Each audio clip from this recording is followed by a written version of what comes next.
بسم اللہ الرحمن الرحیم۔ ناظرین گرامی، 5 منٹ قرآن کریم کے ساتھ اس پروگرام میں آج ہم جائزہ لیں گے کہ سیدنا عثمان رضی اللہ عنہ نے قرآن کی حفاظت کے لیے کیا کیا اقدام کیے۔ ایک بات میں پچھلے لیکچر میں کہنا بھول گیا تھا کہ سیدنا ابو بکر صدیق نے جو قرآن کا نسخہ اور کینن ورشن مصدقہ سرکاری سرپرستی میں جو نسخہ تیار کروایا، اس کو النسخہ الام، دا مدر ورشن، بنیادی نسخہ کہا جاتا تھا۔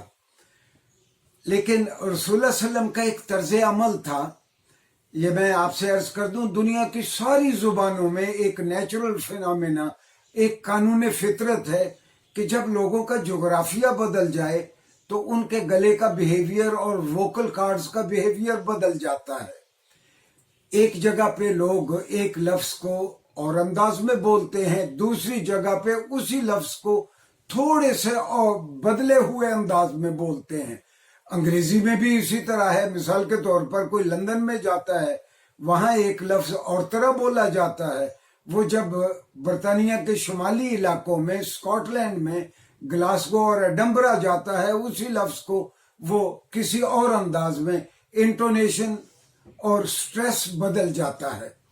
عربوں میں بھی اسی طرح تھا، اور رسول اللہ صلی اللہ علیہ وسلم کا طریقہ یہ تھا کہ جب آپ کسی قبیلے میں جاتے، چونکہ آپ کے مخاطب تو بدو تھے، ان پڑھ تھے، عورتیں تھیں، بچے تھے، اور تاریخ کی کتابوں میں لکھا ہوا ہے کہ جب رسول اللہ صلی اللہ علیہ وسلم کی بعثت ہوئی مکہ مکرمہ میں، پورے مکہ میں، اس علاقے میں، جزیرۃ العرب میں کل پڑھے لکھے لوگ جن کو لکھنا آتا تھا، پڑھنا آتا تھا، کل 17 لوگ تھے۔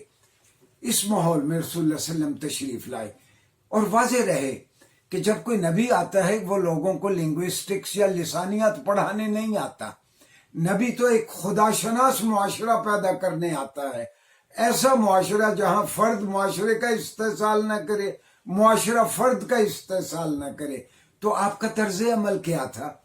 آپ جس قبیلے میں جاتے، آپ اس قبیلے کے لہجے میں ان لوگوں سے مخاطب ہوتے تاکہ لوگوں کو دقت نہ ہو۔ اچھا، اختلاف کس نوعیت کا تھا؟ اختلاف اس نوعیت کا تھا کہ قرآن پڑھتے ہوئے، میں سورہ فاتحہ کی مثال دوں گا کہ اس سے آپ کو یہ بات اچھی طرح سمجھ آئے گی۔ کسی قبیلے میں پڑھا جاتا تھا مالک یوم الدین، ایک دوسرے قبیلے میں ان کا فصیح ڈائلیکٹ ہی یہ تھا ملک یوم الدین، ایک تیسرا قبیلہ اس کو ملاک یوم الدین پڑھتے تھے۔ تو رسول اللہ صلی اللہ علیہ وسلم نے لوگوں کو اجازت دے رکھی تھی۔ اگر کوئی پوچھتا تو آپ فرماتے کہ نزل القرآن بسبعۃ احرف، قرآن کریم 7 لہجوں میں اتارا گیا ہے، جو لہجہ آپ کو میسر ہو آپ اسی لہجے میں قرآن پڑھ لیا کریں۔ ایک قبیلہ، 2-4 اور مثالیں میں عرض کرتا ہوں۔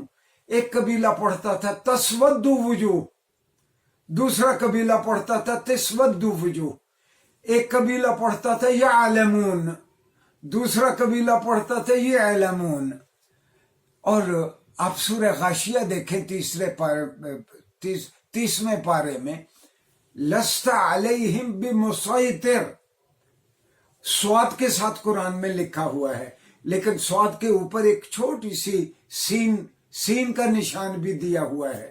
جب آپ سواد بولتے ہیں تو آواز آپ کی بھاری اور تفخیم ہوتی ہے، جب آپ سین بولتے ہیں تو گویا ایک سیٹی کا عنصر ہوتا ہے، باریک آواز ہوتی ہے۔ تو جو قبیلہ مسیطر سین سے کہتا تھا اس کو بھی اجازت تھی، جو سواد سے پڑھتا تھا اس کو بھی اجازت تھی۔ جب لوگوں میں اپنے اچھا، یہ سب لوگوں کی خواہش تھی ہم اسی طرح قرآن پڑھیں جس طرح رسول اللہ صلی اللہ علیہ وسلم خود قرآن پڑھا کرتے تھے، جس لہجے میں۔ ناظرین گرامی، یہ اختلاف قراءات جو تھا یہ خطرناک صورت اختیار کرنے لگ گیا۔ ہاں، جس چیز کی اجازت خود رسول اللہ صلی اللہ علیہ وسلم نے دی تھی، ظاہر ہے کہ کسی خلیفہ کو یہ حق نہیں پہنچتا تھا جو رسول اللہ صلی اللہ علیہ وسلم نے اجازت دے رکھی ہے، آپ اس اجازت کو کل عدم قرار دے دیں. لیکن لوگوں نے اس اجازت سے 23 سال رسول اللہ صلی اللہ علیہ وسلم کے زمانے میں، 2.5 سال حضرت ابوبکر صدیق رضی اللہ عنہ کے زمانے میں، 10 سال حضرت عمر رضی اللہ عنہ کے زمانے میں، 1.25 سال حضرت عثمان رضی اللہ عنہ کے زمانے میں اس رعایت سے لوگوں نے فائدہ اٹھایا اور اپنے قبائلی لہجوں میں وہ قرآن پڑھتے رہے. ہوا کیا کہ مسلمانوں کی فوجیں ارض روم، موجودہ ترکی کا ایک علاقہ ہے ارض روم، وہاں غالباً یہ مغرب کی نماز تھی، امام نے ایک طرح قرات کی. وہ قریشی نہیں تھا، امام کسی اور قبیلے کا تھا. جب اس کی قرات ختم ہوئی تو کسی اور قبیلے کے آدمی نے کہا کہ ہم نے تو اس طرح قرآن سنا ہوا ہے، آپ نے غلط پڑھا. اچھا، وہ امام سے آنا تھا، اس نے فوراً ایک سفارت بھیجی امیر المومنین حضرت عثمان رضی اللہ عنہ کی جانب کہ یا امیر المومنین آپ اس کا جائزہ لیں. اسی طرح مسلمانوں کی فوجیں آرمینیا کے علاقے میں تھی، وہاں بھی امام کا اپنے مقتدیوں کے ساتھ جھگڑا ہو گیا. مقتدیوں نے کہا کہ اس لفظ کو ہم نے اس طرح سنا ہوا تھا، یعنی مثال کے طور پر ایاک نعبد و ایاک نستعین. کئی قبیلے الف نہیں بول سکتے، وہ الف کو واو سے بدل دیتے ہیں، تو ان کو اجازت تھی کہ تم پڑھ لو ویاک نعبد و ویاک نستعین. اچھا، اسی طرح کئی قبیلے جو الف اور ہا نہیں، الف اور واو نہیں اس طرح بول سکتے، وہ پڑھتے تھے ایاک نعبد و ایاک نستعین. گویا یہ سارے کے سارے ڈائلیکٹ رسول اللہ صلی اللہ علیہ وسلم نے اس کی اجازت دے رکھی تھی. ہم الگ طور پر بھی لہجات پہ ایک پروگرام کریں گے، اس میں اس کی تفصیلات بتائیں گے. جب امیر المومنین کے سامنے یہ مسئلہ پیش ہوا تو آپ نے اسی قرآن کمیشن کو دوبارہ بلایا، قرآن کمیشن کو دوبارہ بلایا اور کہا کہ آپ قرآن کریم کو رسول اللہ صلی اللہ علیہ وسلم کے لہجے میں، یعنی قریشی لہجے میں، اور وہ لہجہ جو مسجد نبوی میں قرآن پڑھتے ہوئے خود رسول اللہ صلی اللہ علیہ وسلم اختیار فرمایا کرتے تھے، اس لہجے میں آپ قرآن کو دوبارہ لکھیں.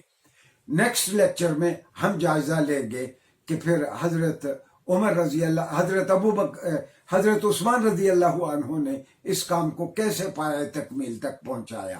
شکریہ جی.